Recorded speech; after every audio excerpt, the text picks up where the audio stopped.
Hola, buenos días. ¿Se puede observar la presentación? Sí, se observa, Lick. Bueno, gracias. Entonces, como les comentaba el compañero, pues daremos inicio a la clase correspondiente al estudio bacteriológico de la lepra, o pues para algunos también conocido como la enfermedad de Hansen. Como les mencionaba el compañero, pues esta clase tiene alguna similitud con la que recibieron en la semana pasada, referente al diagnóstico de la tuberculosis, puesto que el agente prácticamente está constituido pues dentro del mismo género, tanto el agente causal de la tuberculosis como el de la lepra, pues ambos son miembros del género Mycobacterium. Ambos comparten algunas características pues morfológicas y estructurales, pero también tienen algunas pequeñas diferencias en comparación de una especie con otra. Y también pues en este caso habrán algunas diferencias, como les mencionaba el compañero, referente a la parte del diagnóstico. Verán que hay unas similitudes, pero igual también algunas diferencias. Dentro de los objetivos que hay que estudiar para esta sesión, pues tenemos que describir algunas características generales del género y en la especie, pues particularmente la especie Mycobacterium lepra, conocer el mecanismo de patogenia y la clasificación clínica de las lesiones pues, que se presentan en esta enfermedad, describir el diagnóstico diferencial de la lepra, describir las características epidemiológicas más sobresalientes referente a esta enfermedad. Y para terminar, pues vamos a hablar un poco referente al diagnóstico, tanto bacteriológico como histopatológico de la lepra.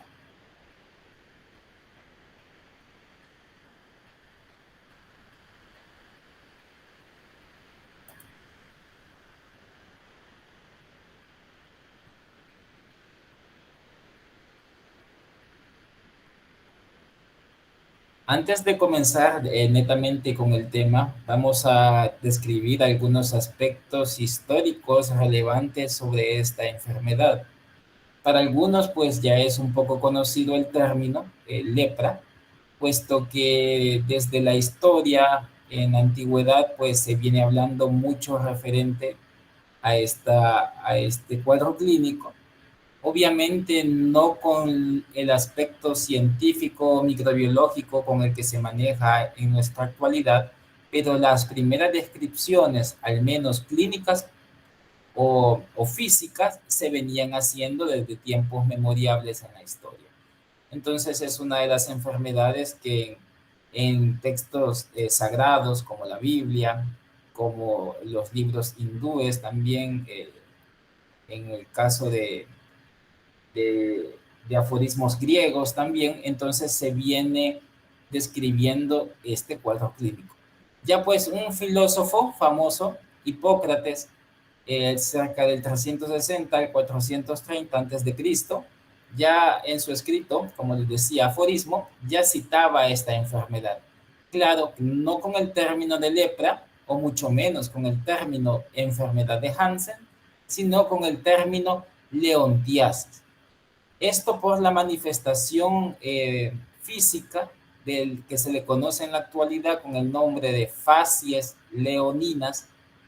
Esto pues quiere dar a entender de que las personas presentan una cara o un aspecto como que fuera de león. Entonces ya vamos a ver en una imagen a qué nos estamos refiriendo a estas facies que se le conocen como facies leoninas. Entonces Hipócrates ya había hecho esa descripción en ese texto. También tenemos que incluso allá por los años 2000 antes de Cristo, también la cultura hindú en sus libros sagrados hacen descripciones de esta enfermedad, pero que le da otro nombre y se le conoce con el término de costa. Entonces, también pues en nuestro continente, cabe mencionar de que no existía esta enfermedad de la lepra. La enfermedad fue traída por los conquistadores españoles, al igual pues que otras enfermedades que no estaban introducidas en el continente. Como destacamos también la viruela, por ejemplo, que casi diezmó la población indígena a casi nada en el continente americano, pues no fue tanto así en el caso de la lepra, pero fueron ellos quienes la trajeron. En el continente asiático, europeo e incluso también en la parte norte de África, pues existía esta enfermedad, pero pues la parte de la conquista y ese periodo histórico en particular, pues fue que hizo que llegara esta enfermedad a nuestro continente. Como les mencionaba, tantos textos sagrados como textos sagrados cristianos como hindúes hacen alusión a esta enfermedad, y para los que son un poco estudiosos con la Biblia, entonces habrán escuchado que se hace mucha mención de esta enfermedad, más que todo en el Antiguo Testamento, haciendo alusión pues que esta enfermedad era una especie de castigo divino. Todo aquel que la padecía pues se decía de que había cometido un gran pecado, pecado mortal, entonces Dios lo castigó y le mandó esa enfermedad. Tanto así, pues que también estas personas, no solo en la época de Cristo, sino incluso también en épocas un poco más recientes, se tenían leprosarios, un como núcleo urbano para las personas que tenían esta enfermedad, en las cuales en una especie de gueto, si se quiere llamar así, pues se tenían a todas juntas y no tenían contacto con el exterior porque podían decir de que ellos iban a contaminar a las demás personas.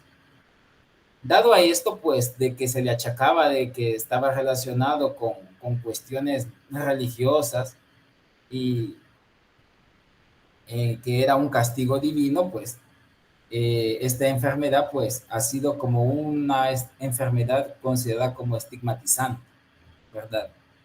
Entonces, pero sabemos, obviamente, en nuestra actualidad de que no se debe a un castigo de Dios, sino pues que se debe esta enfermedad a un agente microbiano.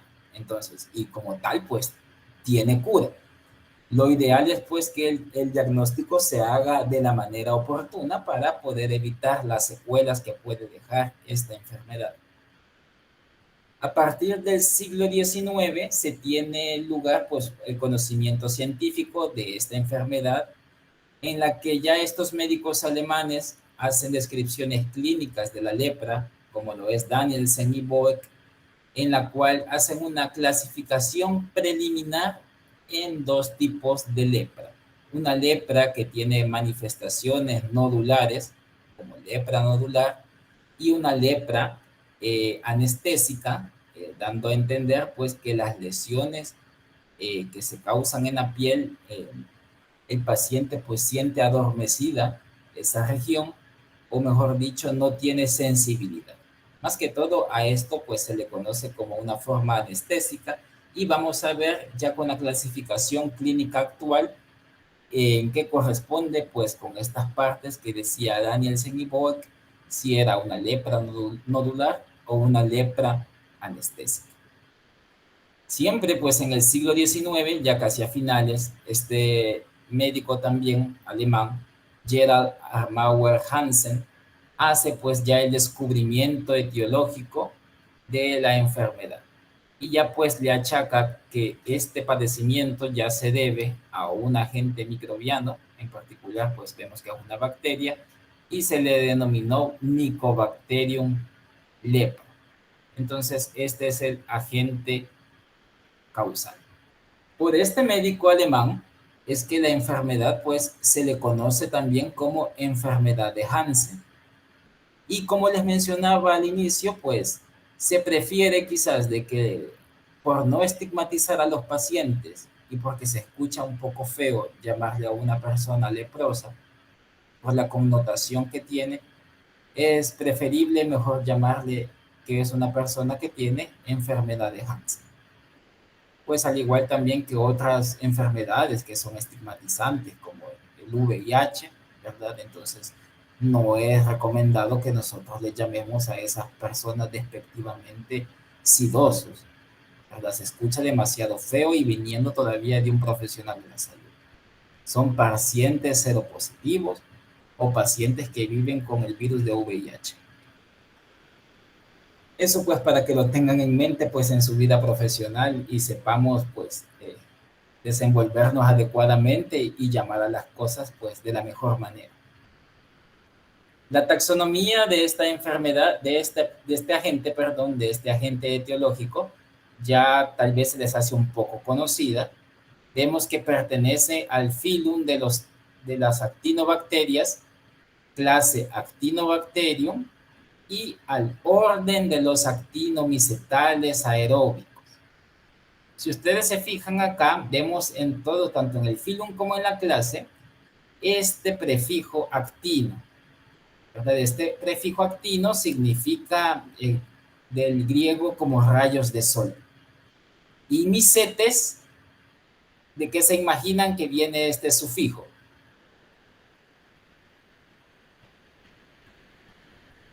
¿Que han escuchado que comienza con esta palabra miceto o micetes?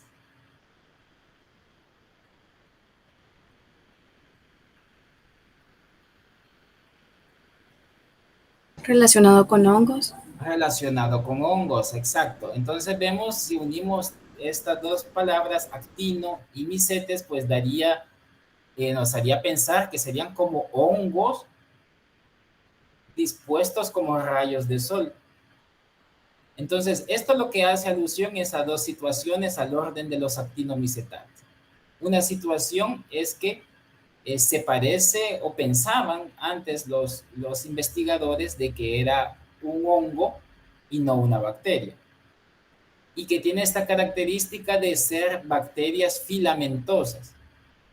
Y filamentosas pues que se disponen como un rayo de sol, como que fuera un sol.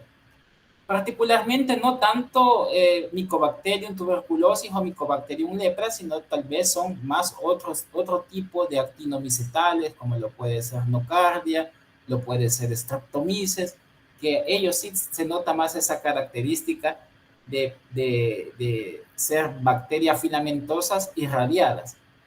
Mycobacterium no lo es tanto, pero sí esa peculiaridad de que los bacilos sí son finamente delgaditos, son muy delgaditos. Esa es una característica casi común que tienen algunos actinomicetales. Y esta característica también primordial, que son aeróbicos estrictos. Mycobacterium tuberculosis o Mycobacterium lepra, igual tanto como Nocardia o Streptomyces, igual necesitan oxígeno ambiental para poder sobrevivir. Y hay otros actinomicetales que se conocen como anaeróbicos, pero que en su momento pues los van a estudiar en otra asignatura. Entonces vemos que estos actinomicetales aerobios se subdividen en dos órdenes, en el suborden Corynebacteriinae y en el suborden Streptomycinae. Y dentro de estos pues tenemos a la familia Mycobacteriaceae, a donde tenemos al género que nos interesa, Mycobacterium y su especie lepra.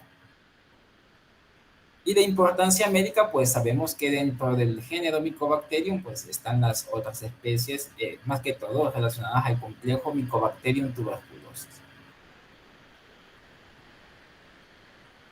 Como ustedes ven acá, vamos a hacer una descripción breve de algunas características generales, valga la redundancia, del género Mycobacterium, en las cuales tal vez ya se las dio a conocer la licenciada Carolina, las cuales pues estamos hablando de un bacilo largo o ligeramente curvado, que puede tener una longitud de 3 a 5 micrómetros con un ancho puede andar entre 0.3 a 0.5 micrómetros. Es una bacteria, fíjense que no es flagelada, no posee órganos de locomoción, mucho menos posee cápsula, no es formadora de esporas y es aeróbica. Y como habíamos dicho acá, le vamos a agregar todavía, es aerobia estricta. Necesita a ley oxígeno para su supervivencia. Una bacteria, fíjense, que es de crecimiento lento. Esta característica de crecimiento es igual como la que tiene Mycobacterium tuberculosis, pero comparada con Mycobacterium tuberculosis, Mycobacterium lepra es mucho más lenta todavía. Requiere a veces hasta mucha más de 8 o 6 semanas para que tal vez se pueda dar una manifestación clínica. Y desde ya también vamos a ir recalcando una situación. Mycobacterium lepra es una bacteria dentro del grupo de las bacterias no cultivables. No cultivables quiere decir que no aplica para poderse aislar en un medio de cultivo, de laboratorio, ya sea sintético o semisintético. Les pregunto, ¿Mycobacterium tuberculosis es una bacteria que se puede cultivar?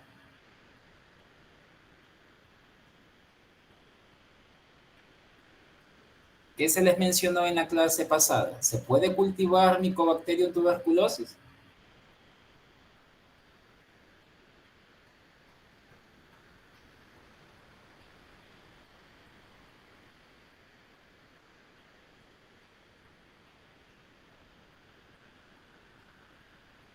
Sí se Hola. puede, sí se puede. Sí, se puede cultivar. Ahí la licenciada creo que les habló principalmente del medio de Lowenstein-Jensen o del medio de Middlebrook. Entonces, eso pues son medios de cultivo que sirven para el aislamiento de Mycobacterium tuberculosis. Mycobacterium lepra no se puede cultivar in vitro. In vivo sí se puede hacer en animales de experimentación y lo vamos a ver más adelante. La pared celular es sumamente compleja, al igual que la de Mycobacterium tuberculosis, puesto que en su pared celular tiene primordialmente un ácido que se le conoce como ácido micólico y una pared también rica en muchos lípidos. Por esta abundante cantidad de ceras, de lípidos y de ácidos micólicos, pues le confiere esa característica de ser un bacilo ácido alcohol resistente, que lo conocemos pues en su abreviación como BAR, ¿verdad? B-A-A-R. Acá tenemos para que nos recordemos un poquito cómo es la estructura de la pared de Mycobacterium lepra y tuberculosis. En este caso hace alusión a las dos especies, porque aquí estamos hablando en general del género Mycobacterium. Si ustedes se fijan acá, pues es una pared se ve casi semejante a la de una gram positiva. La coloración de Gram no sirve para poder ver este tipo de bacilos por esta pared tan compleja que tiene, por la abundancia de lípidos, de ceras y de ácidos micólicos, pues que tiene esta pared celular. Entonces la vuelve bien complicada, bien compleja, y en la cual pues hay que hacer una coloración especial que es la de Ziehl-Neelsen, que es una de las tantas coloraciones de ácido alcohol resistencia que existen.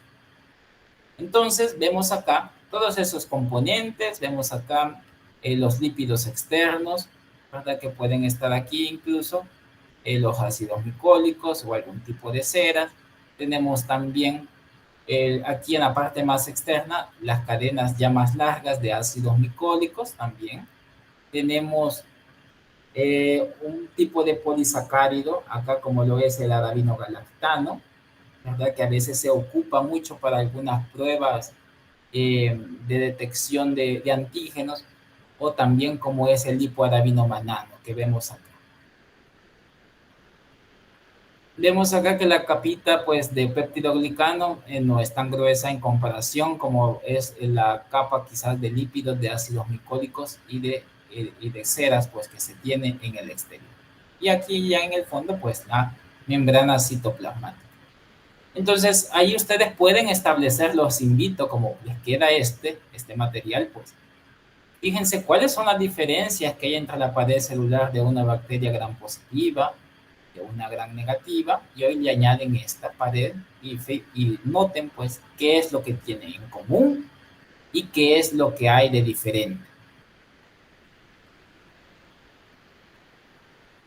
Este esquema es un poquito más complicado que el esquemita anterior, pero me gusta solamente porque aquí puedo yo visualizar a dónde se encuentra un lípido que es exclusivo de Mycobacterium lepra, que no lo tiene Mycobacterium tuberculosis, y es el que está marcado acá con esta flecha morada.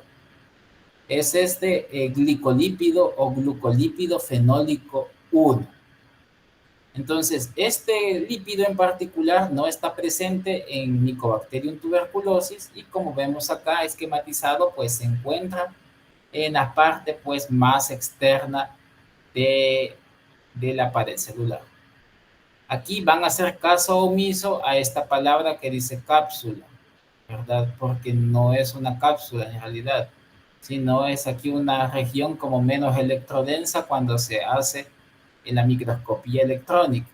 Entonces se ve más clarito cuando hacen ese tipo de fotografías, para que no se lleguen a confundir y me vayan a decir de que es una bacteria capsulada. Ya dijimos que Mycobacterium lepra no tiene cápsula. Entonces vamos a hablar ya un poco de lleno referente a esta enfermedad, la enfermedad de Hansen. Como ya se mencionó, es una enfermedad causada por este agente etiológico Mycobacterium lepra y que tiende a ser pues un cuadro clínico de tipo crónico y granulomatoso. Características que igual que comparten con las infecciones de Mycobacterium tuberculosis, ¿verdad? Porque tienden a ser infecciones crónicas y ambas pues también histopatológicamente generan granulomas. Eso ya ustedes ya lo manejan porque lo han visto en fisiopatología. Se diferencia de Mycobacterium tuberculosis por un lípido micósido que ya mencionamos, el glucolípido fenólico, ¿verdad? Que se sintetiza pues en grandes cantidades en la pared celular de Mycobacterium lepra. Periodo de incubación que es sumamente largo, puede andar en general dentro de 2 a 7 meses. Y como vemos acá, los sitios anatómicos por la cual la bacteria presenta una especie de tropismo o predilección por estos sitios anatómicos, verán ustedes que son los nervios periféricos. Y ya vamos a ver cómo los afecta. Obviamente la piel y las vías respiratorias superiores. Y en esto, pues, de las vías respiratorias superiores, no es que cause alguna enfermedad como tal en las vías respiratorias, sino es que las vías respiratorias son las que están involucradas en la transmisión de la enfermedad y en la forma en cómo un individuo se puede contagiar. Cabe mencionar de que este microorganismo es un parásito intracelular obligado. Es decir, necesita vivir en el interior de una célula. Y esto pues nos ayuda mucho y nos da respuesta al hecho de que nos explica por qué es que no puede cultivarse in vitro. No se puede cultivar in vitro porque necesita una célula pues para poder sobrevivir. Y está dentro de otra categoría de tantos microorganismos o bacterias que conocemos que son parásitos celulares obligados. Vemos acá que tiene una predilección por este tipo de células, las células de Schwann y los macrófagos. ¿Quién me puede contar qué es una célula de Schwann? ¿A dónde la hemos escuchado estas células de Schwann? ¿O con quién están relacionadas? El sistema nervioso. Con el sistema nervioso. ¿Y con cuál sistema nervioso en particular? ¿Central o periférico? Central. Periférico. El periférico. Periférico. ¿Y qué hace esa celulita de Schwann en el sistema nervioso periférico? Separa y aísla las células nerviosas. Es una célula de glía, ¿verdad? O de neuroglia, que se les conoce. Esta envuelven con mielina a los nervios periféricos. ¿Verdad? Y hace que la conducción nerviosa pues sea más rápida. Entonces, por eso está relacionado a lo que ya mencionábamos anteriormente con ese tropismo que tiene por los nervios periféricos. Ahora, en particular, ¿qué células afecta? Pues estamos viendo acá un tropismo por las células de Schwann y por la sobrevivencia que puede tener dentro de los macrófagos. Tanto el lipoarabinomanano, que ya les mencioné, el LAM, que se le abrevia acá, y el glicolípido fenólico 1, la actividad que tienen prácticamente es de ayudar a sobrevivir en el interior de las bacterias. Entonces, es tanto el glicolípido fenólico como el lipoarabinomanano constituyen uno de los factores de virulencia más importantes que tiene esta especie bacteriana. Verán ustedes acá en el periodo patogénico cómo es que causa la enfermedad esta bacteria. Menciona acá que el bacilo dice que puede llegar a través de la piel y de las membranas mucosas. Y repito acá, la principal vía de contagio, de transmisión del bacilo no es tanto quizás porque entra por la piel o por una piel lesionada, sino va más que todo relacionado al contacto directo con los individuos, pero por gotitas respiratorias. Aunque las manifestaciones se presentan en piel, pero como se contrae la enfermedad, ya mencioné que es por las vías respiratorias altas.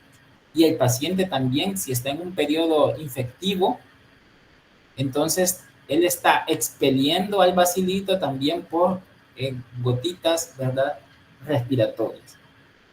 Entonces, cuando ya llega el bacilo, pues a través de las membranas mucosas, como la mucosa respiratoria, entonces pasa a ramificaciones nerviosas periféricas y dentro de esas ramificaciones nerviosas periféricas puede permanecer en estado de latencia la bacteria por meses y años.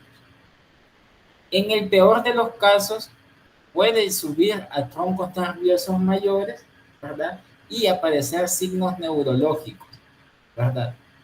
Más que todo, pues estamos viendo de que estos signos neurológicos son de tipo periférico. No estamos diciendo que la bacteria vaya a llegar al sistema nervioso central. No es que va a dar meningitis o algo por el estilo, sino pues se queda delimitada al sistema nervioso periférico. La inmunidad pues juega un papel bien importante para el control de la enfermedad en el individuo y verán ustedes acá que dentro de los dos tipos de inmunidad que conocemos, como la inmunidad humoral o la inmunidad del tipo celular, por ser una bacteria de naturaleza intracelular, entonces lógicamente la inmunidad del tipo celular es la que juega preponderantemente un papel importante dentro de la patogenia.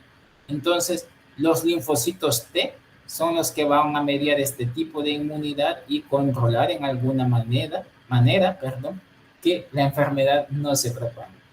Entonces, como sabrán ustedes, la formación de granulomas casi siempre está mediada por algún tipo de linfocito, ¿verdad? Y células fagocíticas, a modo de generar estos granulomas para que el bacilito no se expanda o se propague. Vamos a ver que hay cuadros clínicos de lepra, que ya les había adelantado que son granulomatosos, pero también habrán otros que no generan granulomas. Y esto pues está determinado por una situación, por si el paciente está en estado de anergia o no está en estado de anergia. Esa palabrita me la van a buscar, qué es eso de anergia o anérgico, y cuál es el papel pues, que puede desempeñar en esta enfermedad, al igual que en otras patologías. Los casos de la lepra tuberculoide presenta, por lo tanto, una respuesta inmunitaria eficiente mediada por los linfocitos T colaboradores 1 o T helper 1. Entonces, como la inmunidad celular es efectiva, entonces por eso puede formar granulomas y formar este tipo de lepra tuberculoide. Los casos lepromatosos, la lepra lepromatosa, pues tiene al contrario una respuesta inmunitaria deficiente y por lo tanto es más progresiva y por lo tanto también ya no hay tanta formación de granuloma como lo puede haber en una forma tuberculoide. Las manifestaciones clínicas que tiene el paciente con lepra, ustedes se darán cuenta que son muchas, Dentro de ellas, pues, cabe destacar las lesiones que se observan a nivel de piel, que es como lo más importante, y después las neurológicas. Vemos acá de que la lepra se puede manifestar como manchas blancas, a esto pues le decimos hipopigmentadas, o lesiones o máculas rojizas o cobrizas, que serían hiperpigmentadas, principalmente en las regiones frías del cuerpo humano, ¿verdad? Como puede ser en la parte de la nariz o la parte de la frente, la parte de las orejas, también la parte de las rodillas. Entonces, en regiones anatómicamente frías, pues se pueden observar estas lesiones. ¿Qué quiere decir esto de no pruriginosas? Es decir, que no causa picazón, no causa escozor. Entonces, esto nos ayuda mucho a diferenciarla más que todo de lesiones causadas por dermatofitos, que en algunos cuadros clínicos pues se parecen un poco. Son lesiones indoloras, es decir, anestésicas, por lo mismo que decíamos de que se puede perder gradualmente la sensibilidad en el área afectada y tal vez puede afectar la parte motora, ¿verdad? Como debilidad muscular, pero lo más pues significante o significativo es la parte de sensibilidad que se va perdiendo con el paso del tiempo. Vemos acá que los vellos de la cara se van perdiendo también a medida pasan los años y el individuo, como vemos acá, va perdiendo sus cejas, ¿verdad? Y ocurre también una hipertrofia en las orejas. Y las orejas tienden a aumentar un poco de tamaño.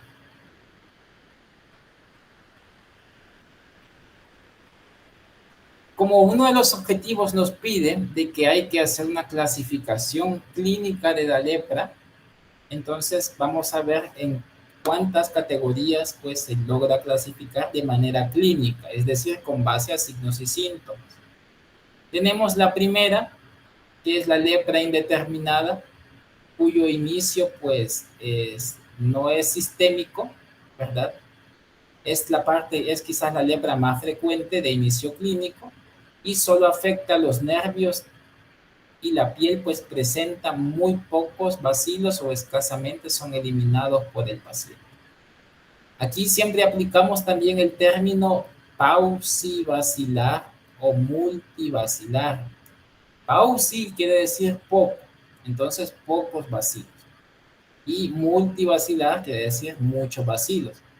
Este término también se aplica en el caso de tuberculosis. Tal vez más adelante, bueno, a medida vayan estudiando la clase de la LIC Carolina o cuando nos veamos en el laboratorio, volveremos a escuchar esta palabra. También se presentan manchas que se conocen que son hipocrómicas. ¿Qué quiere decir esto? Pues que son hipopigmentadas o que son lesiones o máculas blancas en la piel que pierden color. Anhidráticas, es decir, que no tienen sudoración esas lesiones. Donde están esas manchas no hay sudoración. Y anestésicas, que hay pérdida de la sensibilidad en esas manchas. Y se pueden localizar estas lesiones a nivel del tronco, a nivel del cuello, de cara, miembros superiores o inferiores. Entonces ustedes acá en la imagen pues pueden ver esas manchas, en este caso pues que vemos que son, en este caso aparecen como hipocrómicas o hipopigmentadas. Obviamente esto es más notorio en personas de tez morena. Si ustedes se fijan, no hay bordes como muy delimitados en estas lesiones. Y pues las diferentes regiones anatómicas que ya se mencionaron, pues en este caso vemos una lesión a nivel de espalda y aquí una a nivel, parece que es de miembro inferior. Tenemos la siguiente manifestación, o siguiente categoría, perdón, que es la lepra tuberculoide, en la cual acá implica el desarrollo de máculas formadas por placas grandes y aplanadas, ¿verdad? En este caso vemos que son, al contrario de la que vimos anteriormente, que eran hipopigmentadas, aquí sí son hiperpigmentadas o hipercrómicas, de color cobrizo. y se pueden localizar, pues ya vemos acá, a nivel de tórax y extremidades. Si ustedes se fijan acá también, como dice acá, presentan bordes elevados. Miren acá las orillas, se le dicen acá este tipo de bordes como que fueran bordes activos y centros secos o pálidos. Estas características, fíjense que se pueden confundir con algún tipo de tinea corporis, si la vemos y no hacemos el diagnóstico diferencial adecuado. Lo único que una tinea sí da escozor o picazón. En cambio, en la lepra no tiene que haber escozor. Entonces, clínicamente eso le debería de ayudar al médico. Pero igual, siempre el médico lo más recomendable es que se tenga que apoyar de pruebas de laboratorio para que haga un diagnóstico certero. Entonces, también al igual que la anterior, son lesiones en donde no habrá presencia de vello, también lesiones que son anestésicas, ¿verdad? Y esta forma, pues se dice que no es contagiosa. Si el paciente la logra manifestar, no es tan contagiosa como lo puede ser otros tipos de lepra. En la lepra lepromatosa, las lesiones cutáneas son más infiltrativas, aún más extensas, simétricas y difusas. El daño puede ser grave cuando ya hay pérdida, se observa del tabique nasal, ¿verdad? O de los huesos nasales. También puede haber acortamiento de los dedos y atrofia testicular en el caso de los varones. No sé si ustedes se fijaron en la diapositiva donde aparecía la señora con lepra cuando dimos parte a esta sección de la clase. Los deditos de las manos pues, de la señora se miraban acortados, ¿verdad? Lo más probable es que sea una lepra lepromatosa. Esta lepra lepromatosa se subcategoriza en dos formas, en una forma nodular y en una forma difusa.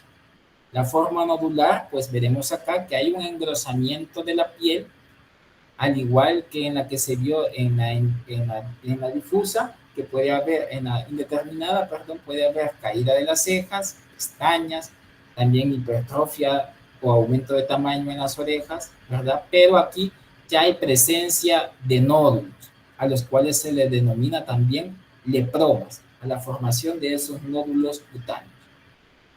La siguiente forma es la forma difusa, una infiltración difusa generalizada que da el aspecto de cara de luna llena, ¿verdad? Y la piel adquiere un aspecto liso y brillante.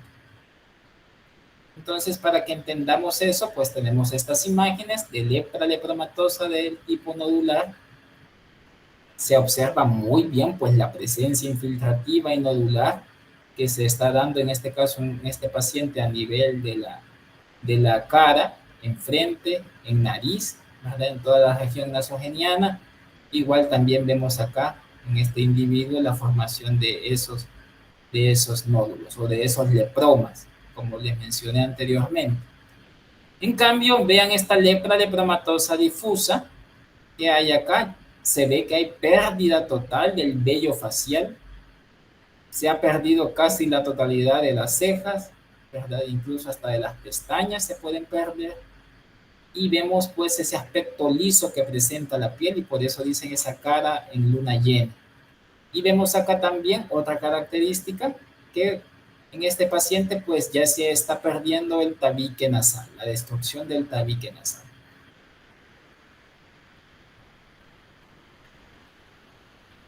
La lepra dimorfa, este tipo de lepra se caracteriza por la presencia de placas eritematosas y con trastornos también de la sensibilidad y de color cobrizo, sobresaliente en el centro, dando la impresión de un platillo al revés.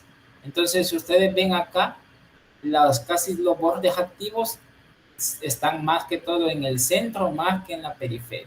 Y por eso, pues, da esa sensación o impresión de un plato como que lo pusiéramos boca abajo. Se caracteriza por variaciones inmunológicas, pueden haber infecciones sistémicas, o aparentemente pues solamente a nivel de la piel.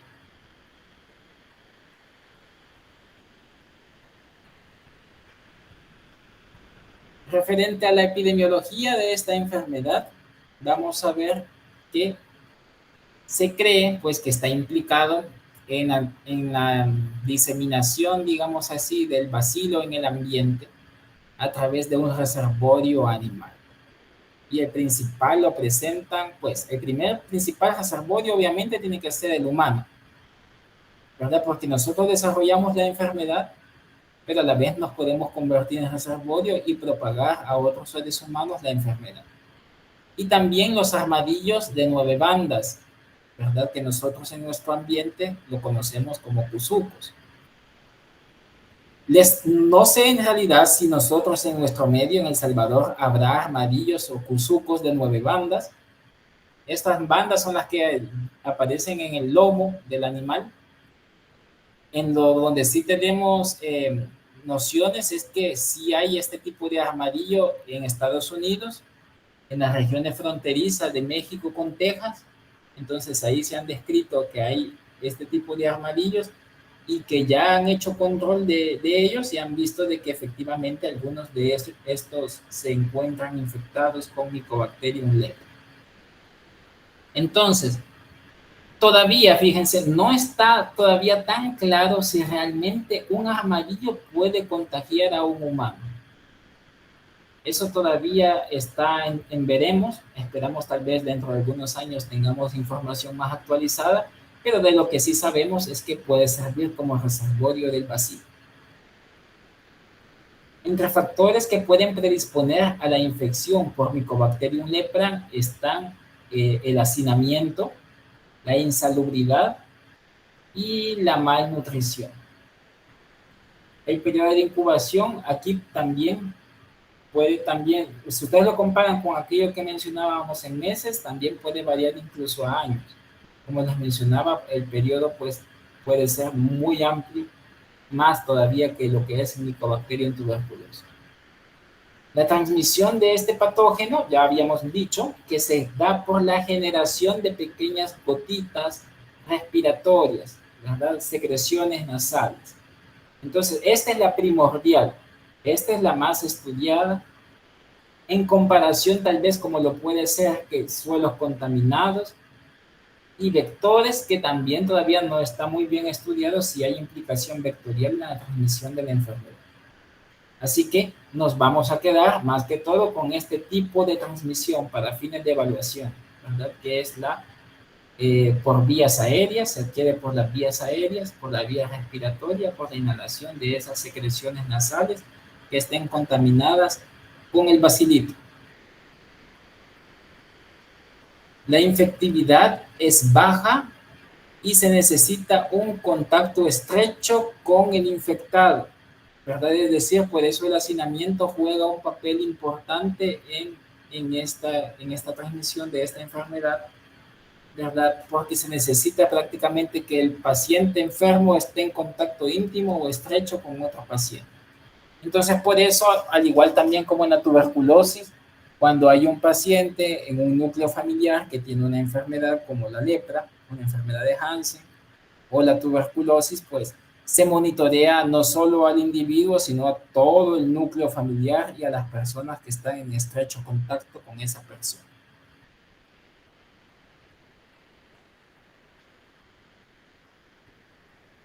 La lepra, pues epidemiológicamente hablando, a medida han ido pasando las décadas, pues los cuadros clínicos han ido disminuyendo y han ido cayendo. Si ustedes ven acá los datos epidemiológicos proporcionados acá, vemos que en las Américas disminuyeron un 35.8% en una sola década, de pasar de 53 más o menos en 2004 al 34%, ¿verdad? En el 2014. Entonces hubo una gran disminución. Y según la última información de la Organización Mundial de la Salud, pues el 94% de esos casos, pues en el continente americano casi se localizan en Brasil. Esto tiene sentido porque Brasil es el país más poblado y más grande de toda América, ¿verdad? De América Latina más que todo. Entonces, por eso ellos presentan la mayor cantidad de cuadros clínicos en el continente americano. En nuestro país, cada año han ido bajando más y más y más los casos, ¿verdad? Entonces, en la actualidad, la lepra no constituye un problema como de gran magnitud o de emergencia epidemiológica, comparado pues con otras enfermedades prevalentes en nuestro país. Entonces, en este cuadro, pues, que nos proporcionó el Ministerio de Salud dentro de este periodo de tiempo, si ustedes han ido viendo, no está actualizado por cuestiones a veces políticas, ¿verdad? Que se van limitando el acceso a la información, pero hasta donde tuvimos cuenta, y si ustedes ven, han ido disminuyendo cada año, pues, el número de casos, y estos eran pues los departamentos en donde habían casos confirmados, ¿verdad? Todos estos son casos confirmados, no son casos sospechosos.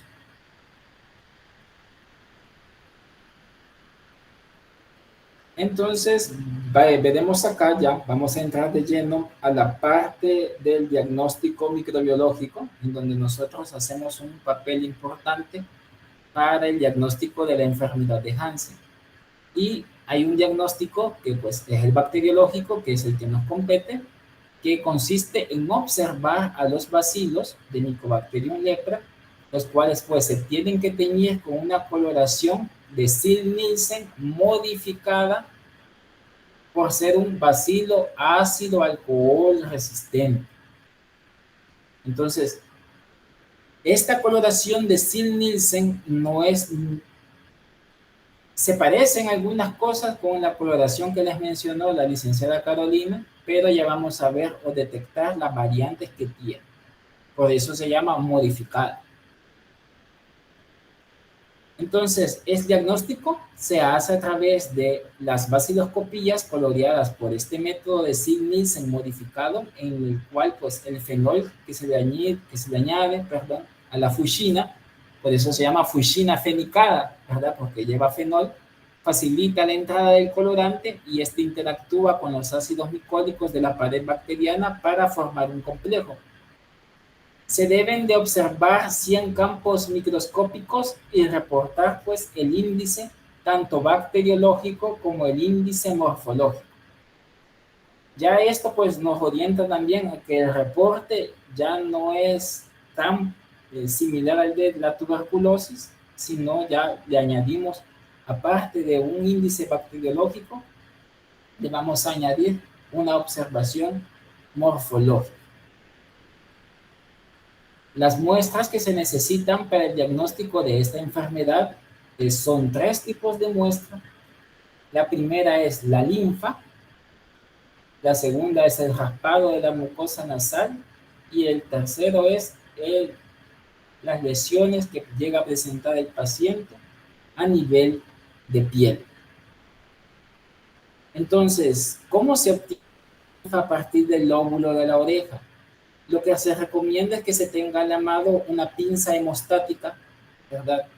O pinza tipo coche, en donde al cual en las ramitas de la pinza, en la que hace la presión, la pinza propiamente, se le coloca una gasa a cada bracito para que a la hora de pinzar el lóbulo de la oreja, pues no le haga daño al paciente. Esperar un tiempo prudencial a modo de que el lóbulo de la oreja se torne como blanquecino para que se genere hipoxia y después, al nomás veamos eso, pues con una lanceta estéril se funciona el lóbulo de la oreja y se recolectan 3 láminas, ¿verdad? De ese material, de ese líquido que va a ir saliendo, o que sería linfa, del lóbulo de la oreja. Después, pues, con aplicadores se puede extender a manera de película en la superficie de las láminas y después se deja secar.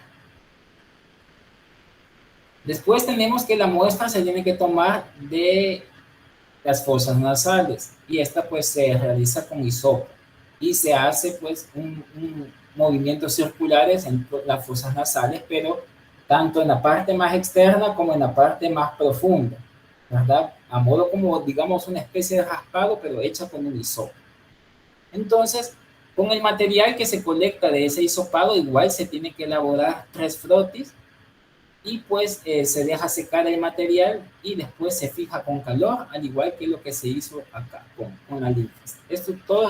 Todos estos raspados se tienen que fijar con calor cuando ya se secó. Y de las lesiones cutáneas, pues igual, dependiendo aquí de varias cosas. Si la lesión es seca, pues nos podemos apoyar de bisturí sin filo para poder raspar un poquito de material. Pero si la lesión es húmeda, entonces nos podemos apoyar también de un hisopo para hacer extendido de esas secreciones que puede estar teniendo la lesión en piel. Entonces todo eso depende del tipo de lesión del individuo, si es una lesión seca o es una lesión húmeda. Entonces, recapitulando, tenemos que tomar muestra. 1, del lóbulo de la oreja para la obtención de linfa. 2, tenemos que obtener secreciones a partir de las fosas nasales.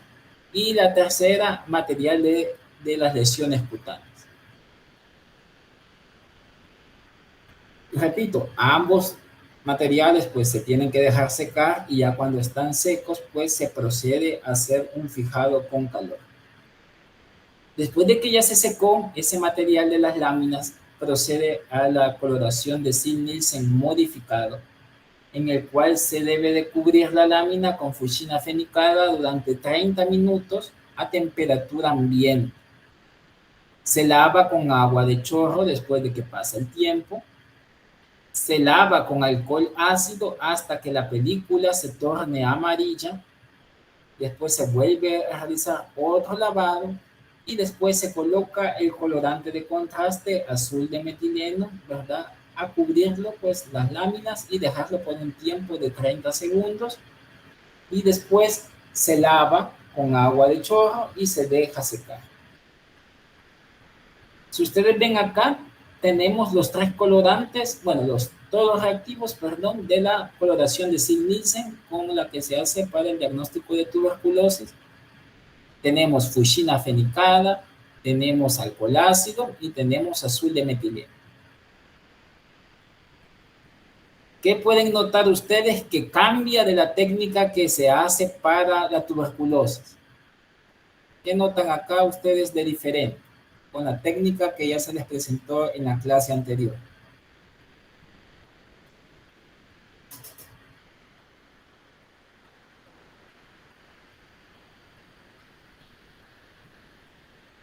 No se debe calentar. No se calienta, exacto. Eso nos llama mucho la atención. Aquí no hay proceso de flameado. ¿Qué más?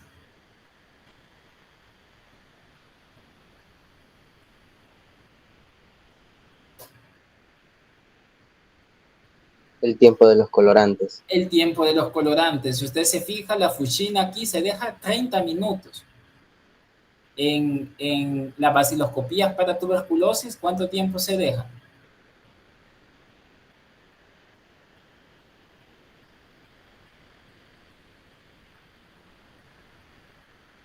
Se deja 5 minutos. Igual aquí, el proceso de decoloración con alcohol ácido en la baciloscopía de tuberculosis se deja por 2 minutos. En cambio acá ustedes se fijan que dice hasta que la película que se formó en el extendido pues se torne de color amarillo. No establecemos un tiempo como 2 minutos. Y aquí en el colorante de contraste, el azul de metileno, sí se anda parecida porque anda alrededor de 30 segundos a 1 minuto.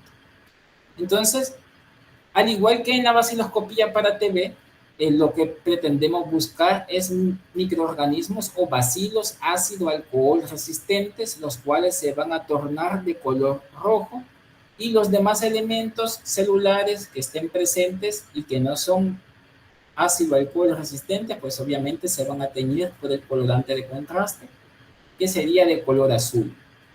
Entonces acá podemos observar esos bacilos ácido alcohol resistentes. Aquí estas manchitas azules que ustedes ven acá son globulitos rojos que me imagino que quizás durante el proceso de la muestra salieron, tal vez algún raspado. Entonces eso se tiñó de azul. Y acá igual vemos acá elementos de la piel, células, ¿verdad?, teñidas de color azul, pero vemos todos estos acúmulos. Si ustedes ven acá, esto propiamente, este acúmulo de acá de bacilos ácido alcohol resistente, es lo que le conocemos con el nombre de globis o globis, ¿verdad? Ese acúmulo de bacilos ácido alcohol resistentes. Y hay otros bacilitos pues, que se encuentran sueltos allí en el tejido. ¿Cuál es la utilidad de hacer estas baciloscopías para la enfermedad de Hansen? Pues ayuda a la clasificación clínica y terapéutica de un caso de la enfermedad, porque le interesa saber al médico si es un paciente que es paucibacilar o multibacilar. Contribuye a determinar el grado de infecciosidad de cada caso. Saber si es multibacilar, porque entonces el paciente es muy infeccioso. Y si es paucibacilar, pues no está expeliendo o sacando mucho bacilo. Sirve para la valoración de cada caso en particular y además ayuda a la clasificación también de la lepra. Y también, al igual que la baciloscopía de TB, pues ayuda en este sentido a realizar un seguimiento de los casos, ¿verdad? Para también si el paciente puede estar respondiendo o no al tratamiento que se le está dando.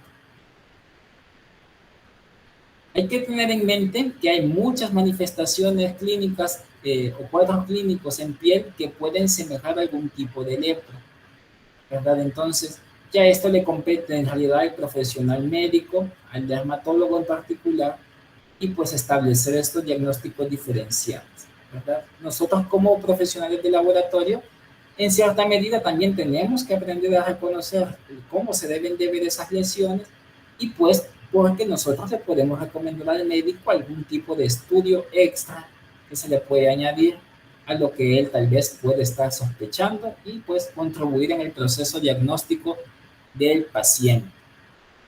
Entonces, en lo referente a la parte cutánea, que es como lo más visible, el médico debe de reconocer estas lesiones, más que todo, pues prestando atención a la coloración de la piel, a las formas nodulares, si hay bordes activos, si no hay bordes activos, cómo se tienen que ver esas lesiones.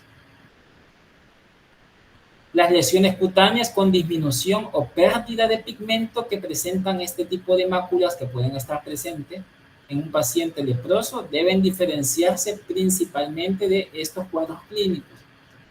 De la pityriasis versicolor, ¿verdad? Que es una micosis superficial causada por el género Malassezia. Las eczematides, ¿verdad? Más que todo aquellas dermatitis por contacto también. Y el vitiligo, la enfermedad autoinmune más conocida acá, que es la que vemos, que conocemos como, creo que bien TVO le dicen acá en el país. Entonces, las personas que hemos visto nosotros que tienen manchitas blancas, ¿verdad? En la piel, que van despigmentándose. Entonces, con estos tres cuadros, pues el médico debe de establecer ese diagnóstico diferencial. Y en lo referente, ya no tanto en piel, sino a lesiones neurológicas, se tienen que diferenciar de todas estas que ven acá: polineuritis o neuritis por intoxicaciones, hipovitaminosis, ¿verdad? Como las que están dadas por el complejo B, enfermedades metabólicas como la diabetes mellitus, porque también en los pacientes con diabetes mellitus, ustedes saben que pierden mucho la sensibilidad en los pies, más que todo. Entonces se debe de establecer ese diagnóstico diferencial y en algunas lesiones cutáneas que se llegan a manifestar en la sífilis. Ahora, para la elaboración de un reporte de laboratorio, como les mencionaba, tenemos que hacer dos tipos de interpretación. Uno, una interpretación bajo el índice bacteriológico y otra bajo el índice morfológico. Entonces, el índice bacteriológico, ¿qué nos dice?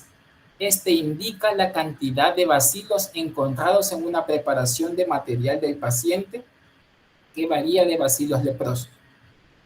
Si ustedes se fijan, es para poder dar un estimado semi-cuantitativo de la cantidad relativa de bacilos presentes por campos microscópicos. Si ustedes ven también, está dada también por cruces, al igual que en la baciloscopía para tuberculosis. Lo único que aquí varía que hay una categoría hasta 6 cruces. En la baciloscopía, ¿hasta cuántas cruces llegábamos? En la baciloscopía para tuberculosis. ¿Se recuerdan ustedes? Hasta 3. Hasta 3 cruces. Vean, Y aquí solamente hay 6 cruces y la baciloscopía negativa. Aquí tampoco está la categoría de bacilos exactos, que era la que mencionaba el compañero Elvic Palma al inicio de la clase. Aquí no existe esa categoría. Entonces, para no extenderme, ustedes van a leer acá cómo se hace la interpretación, o sea, el número de bacilos por campo y cómo se debe de colocar su interpretación en cruces. Esta parte de la derecha es la que nos sirve a nosotros y esto es lo que lo vamos a expresar en el reporte. Nosotros en el reporte no colocamos esto de la derecha, sino es esto de acá de la izquierda, en cruces. Nosotros reportamos las cruces. Entonces ustedes pueden ver a cuánto equivale. Por ejemplo, eso lo vamos a ver acá. Si vemos de 1 a 10 bacilos, en promedio de 100 campos microscópicos, ¿verdad? Entonces vamos a colocar baciloscopía positiva, una cruz. Entonces, si yo voy revisando, yo reviso 100 campos microscópicos y en esos 100 campos microscópicos, ¿verdad? Yo observo 2 bacilos, 4 bacilos, 9 bacilos, en total de esos 100 campos, ¿verdad? Entonces, yo voy a reportarlo como categoría una cruz, ¿verdad? Entonces, ustedes van viendo acá que la cantidad de campos microscópicos va disminuyendo después en la revisión y así pues también se va correlacionando con la lectura o interpretación que se le tiene que dar.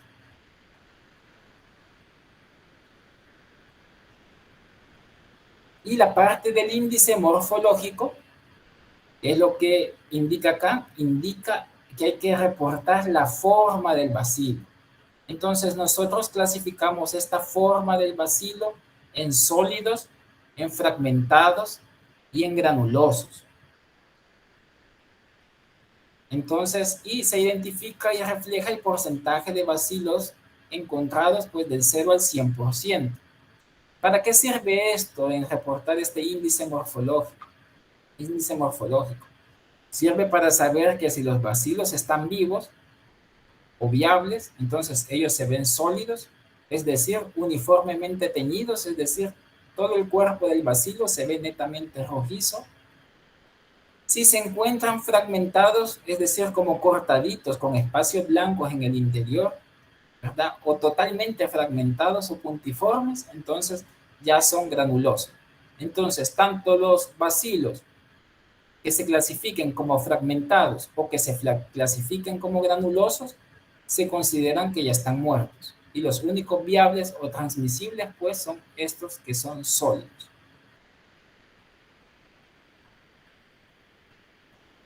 Entonces, el índice morfológico se va a tener que reportar en virtud de los porcentajes que se vayan observando en el porcentaje total de esos bacilos. Si ustedes ven, tenemos aquí este valor SFG, que significa siempre sólido, fragmentado y granuloso. Entonces se le va a dar un valor numérico, ¿verdad? Si del 100% de los bacilos, bueno, vemos que hay un 20% de ese total de bacilos, un 20% pues son totalmente sólidos o son totalmente fragmentados o son totalmente granulosos, pues se le da el valor de 2. Si de ese 100%, un 10% es de sólidos, es de fragmentados o es de granulosos, se le da el valor de 1. Y si menos del 10% son bacilos fragmentados, granulosos, ¿verdad? O sólidos, pues se le da el valor de 0, menos del 10%. Entonces se hace esta construcción numérica que se va a tener que correlacionar con el índice y este índice después se correlaciona con la viabilidad de los bacilos. Y al final es lo que interesa porque aquí es la interpretación que se hace. Entonces aquí el médico puede determinar si los bacilos están viables de un 75 a un 100%, de un 20 a un 50 o de un 50 a un 75, a modo pues saber si el paciente está muy infeccioso o poco infeccioso. O que también si la enfermedad está remitiendo también. Obviamente también este análisis lo tiene que realizar con el índice bacteriológico, porque lo cuantificado o semi-cuantificado está dado por este reporte. Ustedes se fijan. En cambio, esto ya es más cualitativo, porque estamos aquí describiendo más que todo la forma en la que se están viendo estos bacilos. Aparte de la interpretación morfológica y bacteriológica, que ambos constituyen la parte bacteriológica como tal, hay pruebas inmunológicas que pueden ayudar al diagnóstico de la lepra. Y dentro de ellos tenemos las reacciones de intradermoreacción, en este caso se conoce como intradermoreacción de Mitsuda, ¿verdad? En este caso, o que se le conoce también como la prueba de la lepromina, en la cual pues se pueden emplear dos tipos de antígenos de lepromina, la lepromina H, que es la que se obtiene a partir de tejidos humanos, y la lepromina A, que es la que se obtiene a partir de armadillos. Entonces, al igual que la prueba de Mantux, que es la que se hace para o de la tuberculina, siempre es una inyección intradérmica que se coloca en el antebrazo de los individuos, ¿verdad? Y esta prueba pues permitirá la lectura o el grado de inmunidad celular que presenta una persona hacia los antígenos específicos de Mycobacterium leprae. Acá les va a quedar para que vayan leyendo paso a paso cómo se hace esta prueba de Mitsuda, ¿verdad? Cómo se interpreta la cantidad que hay que colocar, cómo se coloca ese reporte, ¿verdad? Y ustedes pues la pueden comparar incluso con la prueba de la tuberculina. Cabe destacar que aquí la lectura sí es más tardada. Eso sí llama mucho la atención porque se hace a las 4 semanas después de la inyección. En cambio, con la prueba de la tuberculina, si más no me equivoco, creo que puede andar dentro de las 24 a 48 horas, se anda haciendo la lectura. Entonces acá, por la misma naturaleza del bacilito, pues se hace mucho más posterior la lectura.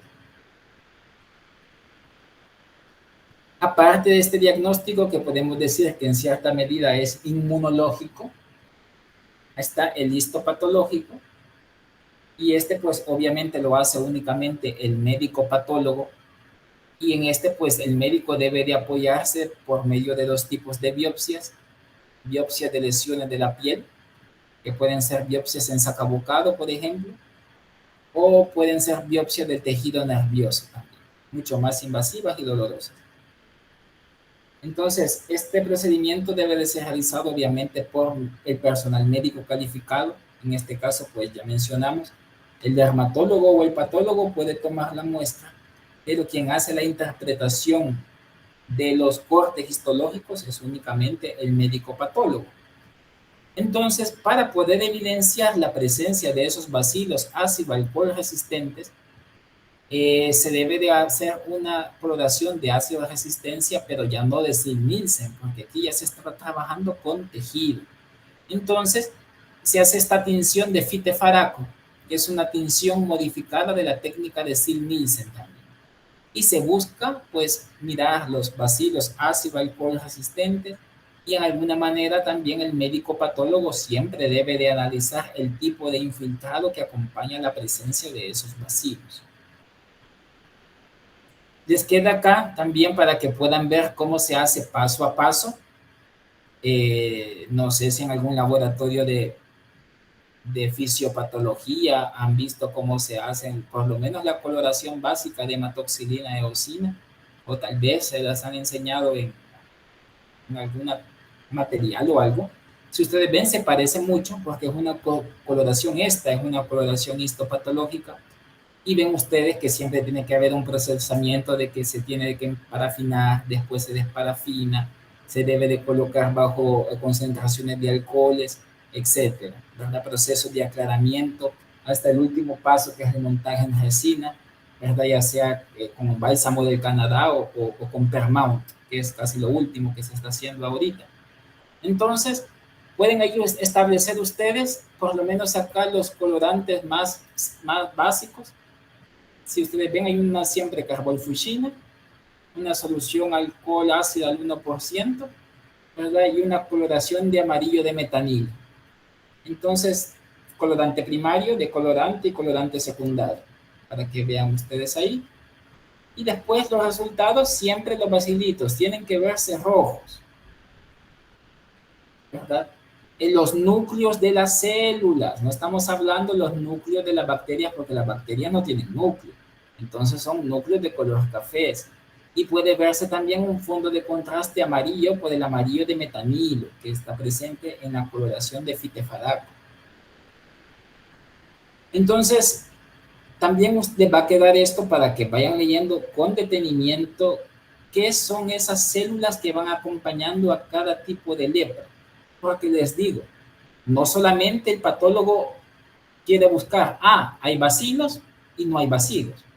Aparte de eso, él debe de decir qué tipo de células están infiltrando, si son linfocitos, si son monocitos, si son células epiteliales, el tipo de granuloma, si hay células multinucleadas, si hay células de tipo Langerhans, ¿verdad? Entonces, toda esa correlación la hace el patólogo, él lo va describiendo.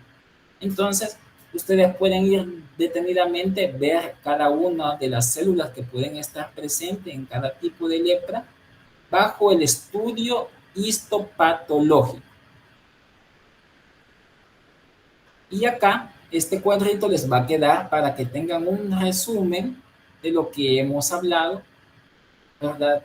El tipo de lepra, ¿verdad? La evolución, cómo se ve la lesión cutánea, si hay alopecia o no hay, si hay lesiones en mucosas, si hay alteraciones neurológicas, si hay lesiones a nivel de ojos, ¿verdad? Estados reaccionales, las baciloscopías, cómo se interpretan, el estado histopatológico, que es lo que hemos visto ya al final, la leprominoreacción, que estamos hablando aquí de la reacción de Mitsuda, si es negativa o si es positiva. Entonces, todas estas situaciones, pues, llegan al final, fíjense, todas este tipo de cosas le va a decir al médico si es una lepra, lepromatosa, tuberculoide, indeterminada o dimorfa.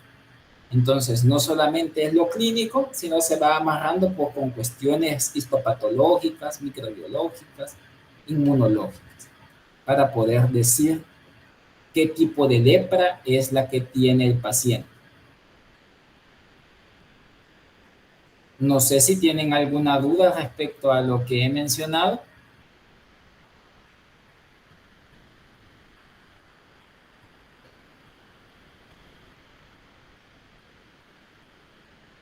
No le... Bueno, igual si la tienen y surge, pues me la hacen llegar al correo y yo con gusto se las voy a compartir. Entonces, si no hay nada más que agregar, pues yo llego hasta acá y nos vemos, primero Dios, el próximo viernes. Así que pasen un feliz día. Gracias, Lick. Gracias, Lick. Pasó buen día. Gracias, licenciado. Gracias. Gracias. Gracias, licenciado. Felicidades.